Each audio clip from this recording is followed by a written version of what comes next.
Assalamualaikum warahmatullahi wabarakatuh. Selamat pagi Bapak dan teman-teman semua. Kali ini kelompok 8 ada saya sendiri, Adina Disna Putri, dan rekan saya Muhammad Nur Fatir akan mempresentasikan tentang arsitektur postmodern. Bahasan yang pertama adalah penjelasan umum arsitektur postmodern. Arsitektur postmodern merupakan campuran dari elemen-elemen yang bertentangan, seperti gaya historis dan kontemporer. Arsitektur postmodern juga menyatukan art dan sains, craft dan teknologi, internasional dan lokal yang merupakan hasil dari perkembangan sumber daya manusia terhadap arsitektur modern.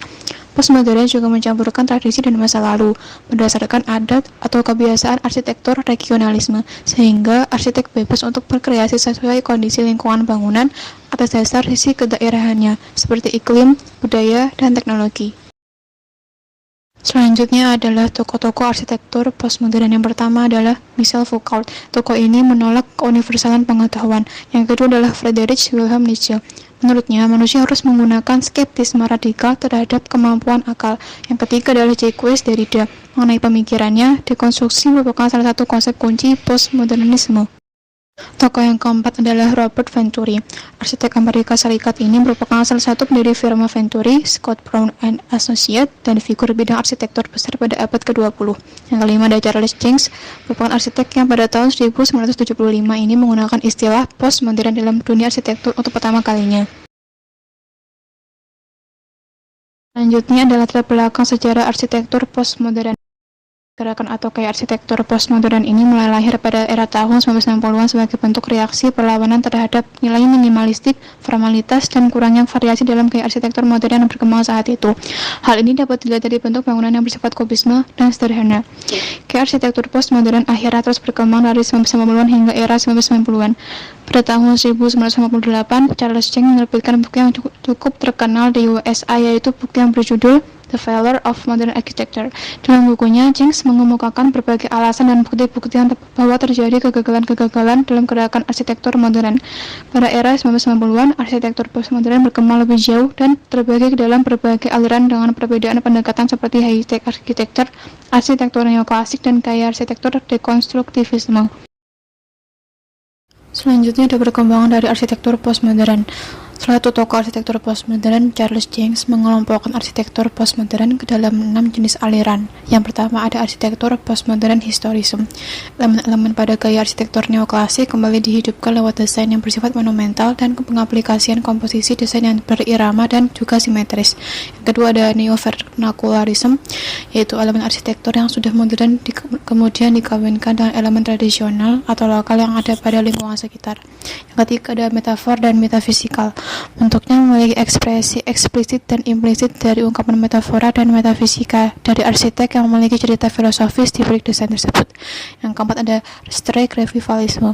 Desain bangunan atau rumah modern dikombinasikan dengan berbagai elemen klasik. Yang kelima ada kontekstualisme.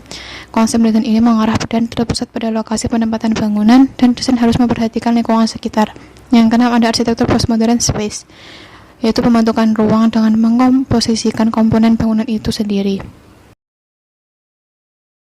Latar belakang ilmu pengetahuan dan teknologi. Toffler dalam buku yang berjudul The Third Wave menyatakan bahwa dunia pada awal abad ke-21 sedang mengalami perubahan dalam berbagai bidang. Perkembangan teknologi komputer dan animasi juga memengaruhi industri film postmodern. Latar belakang sosial. Masyarakat postmodern ditandai atas 4 unsur. Yang pertama ada kedangkalan dan kekurangan kedalaman. Kedua adalah kepura-puraan atau kelesuan emosi. Yang ketiga ada hilangnya kesejarahan. Dan keempat ada teknologi baru yang berkaitan erat dengan masyarakat postmodern. Latar belakang budaya. Menurut para ahli, masyarakat dunia pada awal abad 21 ini mengalami perubahan, perkembangan, dan pergeseran di bidang kebudayaan. Hal ini dapat terlihat dari adanya pergeseran modern ke postmodern dalam budaya pop seperti misalnya video musik, film, cara berpakaian, arsitektur, gaya hidup, seni, dan lain-lain. Latar belakang ekonomi. Ekonomi masyarakat dunia terus bergeser dan berubah dari ekonomi masyarakat industrial atau gelombang kedua menuju ekonomi masyarakat informasi atau gelombang ketiga. Selanjutnya ada konsep pemikiran dan desain. Ideologi merupakan konsep yang memberikan arahan agar pemahaman arsitektur postmodern ini bisa lebih terarah dan sistematis. Yang pertama ada double coding of style, yaitu paduan dari dua gaya atau style seperti arsitektur modern dan arsitektur yang lainnya. Yang kedua ada popular and polaris, yaitu ide yang tidak mengikat suatu garis tertentu serta memiliki fleksibilitas yang beragam. Ketiga ada semiotic form, yaitu menampilkan bangunan yang mudah dipahami karena bentuk-bentuknya sederhana dan menyerapkan suatu makna. Yang keempat ada tradition and choice, yaitu menggunakan tradisi secara terpilih atau disesuaikan dengan maksud suatu perancang. Yang kelima ada artist or client, yaitu mengandung dua hal pokok seperti bersifat seni dan umum. Yang keenam ada elitist and partisipatif, yaitu lebih memperlihatkan suatu kebersamaan serta meniadakan sikap borjuis seperti dalam arsitektur modern. Selanjutnya abysmal, yaitu menerapkan unsur-unsur dasar seperti sejarah, arsitektur vernakular, lokasi, dan lain-lain. Dan yang terakhir adalah arsitek as representative and aktivis. Arsitek atau desainer bangunan menjadi sebagai wakil penerjemah perancangan dan juga secara aktif berperan serta dalam setiap perancangan. Selanjutnya ada konsep pemikiran arsitektur postmodern. Yang pertama ada dekonstruktif. Konsep ini mempertanyakan ulang teori-teori yang telah dibangun oleh pola pikir modernisme untuk kemudian dicari dan disusun kembali menjadi teori yang lebih tepat dalam memahami kenyataan pada masyarakat saat ini. Yang kedua adalah relativisme. Pemikiran ini dalam hal realitas budaya seperti nilai-nilai, kepercayaan, dan lainnya tergambar dalam teori-teori yang telah dikembangkan. Yang ketiga adalah pluralisme. Konsep ini mentoleransi adanya keragaman pemikiran, peradaban, agama, dan budaya sehingga menciptakan suatu adanya heterogen. Selanjutnya ada konsep desain. Yang pertama adalah representasi. Ia menciptakan imajinasi dalam arsitektur dan dapat mewujudkan sesuatu yang luas menjadi lazim. Yang kedua adalah both and dan hybrid, yang berarti menggabungkan konsep tradisional dan modern sehingga terbentuk identitas baru. Yang ketiga adalah kontekstual, yang berarti menghargai keunikan lokalitas setiap tempat, meliputi fisik lingkungan dan sosial budaya masyarakat. Yang keempat adalah menghargai memori dan sejarah, karena arsitektur postmodern berakar pada masa lalu. Selanjutnya ada metode desain pendukung. Yang pertama ada penggunaan ornamen dan dekorasi, yaitu hiasan yang diletakkan pada elemen struktural maupun non-struktural. Yang kedua ada improvisasi, yaitu menciptakan kekayaan makna dengan ketidaksempurnaan dan ketidakselesaian pendesainan. Yang ketiga ada gaya warna atau polikromi, sehingga berbeda dengan arsitektur modern yang hanya menggunakan warna putih, abu-abu, atau perak. Selanjutnya ada ide-ide desain atau gagasan perancangan yang mendasari arsitektur postmodern. Yang pertama ada contextual urbanism and rehabilitation, yaitu kebutuhan dari suatu fasilitas yang berkaitan dengan lingkungan yang urban. Yang kedua adalah functional mixing, yang merupakan penggabungan beberapa fungsi yang menjadi tuntutan dalam sebuah perancangan. Yang ketiga adalah mannerism and barocke, yaitu kecenderungan dalam menonjolkan diri. Yang keempat adalah all-vectorial means, yaitu bentuk perancangan yang berarti. Yang kelima ada skew, space, and extension, yang berarti pengembangan perancangan yang bersifat asimetris dan dinamis. Yang keenam adalah street building. Yang ketujuh adalah ambiguity, yaitu menampilkan ciri-ciri yang bermakna ganda atau berbeda tetapi masih bersatu dalam fungsi. Selanjutnya ada trends to asymmetrical symmetry, yaitu menonjolkan bentuk-bentuk yang memiliki kesan keasimetrisian dalam yang seimbang. Yang terakhir adalah collage atau collision, gabungan dari berbagai elemen yang berlainan. Selanjutnya saya akan membahas konteks tapak dan lingkungannya. Arsitektur postmodern bersifat urban yang memperhatikan keadaan regionalnya. Hal ini bertujuan untuk memanfaatkan potensi alam, menjaga nilai-nilai lokal, dan menyelaraskan hubungan dengan daerah dan lingkungan sekitarnya, sehingga lokalitas daerah tersebut tetap dihargai. Salah satu ciri umum arsitektur postmodern adalah bersifat lokalitas, yang artinya terdapat unsur-unsur kedaerahan lingkungannya yang melekat pada bangunan tersebut. Contohnya adalah rumah Vanna Venturi yang memiliki gable di atas bangunannya merupakan unsur tradisional di daerah Philadelphia. Selain itu, rumah Vanna menggunakan material yang mudah didapatkan di daerah tersebut, seperti kayu, marmer, dan batu bata. Batu bata dapat terlihat pada bagian cerobong asapnya, serta kayu pada atap dan plafon. Pembangunan juga menyesuaikan dengan keadaan alam beserta iklim pada daerah yang akan ditempati. Halo teman-teman, perkenalkan nama saya Muhammad Nur Fatir. Saya akan melanjutkan penjelasan dari rekan saya, di mana selanjutnya kita akan membahas mengenai tata ruang. Charles Jencks tidak memberikan standar tertentu atau aturan khusus dalam penataan ruang sebuah bangunan. Dalam pemikirannya, Jencks lebih dominan mengkritik arsitektur modern berdasarkan bentuk bangunan yang monoton, sehingga dalam arsitektur postmodern, bentuk bangunan memiliki tingkatan yang lebih tinggi dibandingkan dengan penataan ruang. Namun bukan berarti penataan ruang dalam arsitektur postmodern tidak dipertimbangkan. Jika dilihat dari pemikiran Jencks, arsitektur ditafsirkan sebagai tanda yang terdiri atas dua, yaitu penanda dan juga petanda. Penanda di sini merupakan bentuk bangunan, ruang, dan juga permukaan, sedangkan petanda memuat ide dan juga gagasan. Nah, hal ini menunjukkan bahwa penataan ruang tidak terlepas dari hubungan antara penanda dan juga petanda, atau antara ide, di mana dalam hal ini adalah pemaknaan, dengan hasil visualisasi dari ide, yang mana dalam hal ini adalah bentuk, ruang, dan juga permukaan. Salah satu objek yang terkenal di masa arsitektur postmodern yang dapat dianalisis tata ruangnya adalah Vanna Venturi House. Dapat dilihat bahwa penataan ruang dalam lebih fleksibel, tidak hanya disesuaikan berdasarkan fungsi, namun juga disesuaikan berdasarkan pemaknaan bentuk bangunan. Jika dilihat dari penataan ruang, dapat dilihat organisasi ruang dan skematik ruang yang cukup unik dan tidak biasa. Jika dilihat berdasarkan organisasi ruang, hierarki ruang tampak umum. Namun apabila dilihat berdasarkan skematik ruang, maka urutan hierarkis ruang tidak sepenuhnya mengacu pada standar zonasi ruang publik, semi-publik, dan juga privat. Penataan bentuk massa juga secara umum berbentuk simetri yang memperlihatkan keseimbangan pada dua sisi.